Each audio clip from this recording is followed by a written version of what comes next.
Hi friends, ఈరోజు topic ఏమిటి అంటే మన జీవితంలో మనం ఏదైనా సాధించాలని ముందుకెళ్ళేటప్పుడు మనకి చాలా ఆటంకాలు ఎదురవుతాయి. ఆ ఆటంకాలు ఎవరైతే ఎదుర్కొని ముందుకెళ్తాడో వాడి జీవితంలో సక్సెస్ అవుతాడు. అలా ఆటంకాలను ఎదుర్కొని ముందుకెళ్ళని వాడు ఎప్పుడు ఫెయిల్ అవుతాడు. ఇది అందరికీ తెలిసింది, ఇదే నిజం.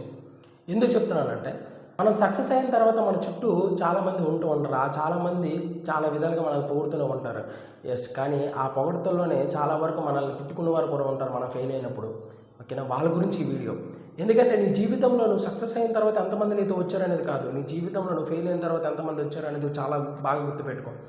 నువ్వు ఫెయిల్యూర్ అయినప్పుడు నీ గురించి, నీ ఫెయిల్యూర్ ఏంటనేది నీకు తెలియపోవచ్చు, కానీ నీ గురించి విమర్శించిన వాళ్ళు, నీ యొక్క శత్రువులకి నీ యొక్క ఫెయిల్యూర్ అంతా తెలుసు. కాబట్టి ఆ ఫెయిల్యూర్ ఎక్కడనేది నువ్వు చాలా జాగ్రత్తగా కనుక్కొని ఆ ఫెయిల్యూర్ నుంచి నువ్వు సక్సెస్ ఏ విధంగా అవ్వాలనేది ఆలోచించు. సో వాటిని ఓవర్కమ్ చేసుకొని మీ జీవితంలో మీరు సక్సెస్ అవ్వాలని కోరుకుంటున్నాను. ఇంకోటి ఏమిటి అంటే మన జీవితంలో చాలా వరకు మనల్ని మోటివేట్ చేసిన వాళ్ళు చాలామంది ఉంటారు.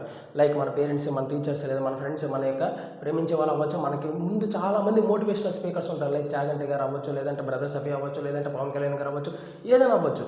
చాలామంది మోటివేషనల్ స్పీకర్స్ ఉంటూ ఉంటారు. వాళ్ళు చెప్పినప్పుడు మనకు చాలా బాగా అర్థమవుతుంది. మరుసటి రోజు మనము లైక్ ఈరోజు ఏదైనా సాధించాలి, ఈరోజు 4 గంటలు తెల్లవారు అలారం పెట్టుకొని లెగాలి అనుకుంటాం, కానీ 4 గంటలు లెగలేము. ఎంతకంటే 9కో 11కో లెగుస్తాం. ఎందుకంటే అది ఆ సమయం వరకు మాత్రమే. కానీ ఒక్కసారి నీకు నువ్వు అనుకో, నువ్వు ఏదైనా సాధించగలవు అనేది నువ్వు అనుకుంటే డెఫినెట్లీ ఎవరు నీకు మోటివేషనల్ అవసరం లేదు. నీకు నువ్వే ఒక మోటివేటర్, నీకు నువ్వే ఒక సెల్ఫ్ కాన్ఫిడెన్స్ పర్సన్, నీకు నువ్వు ఒక ఇన్స్పిరేషన్.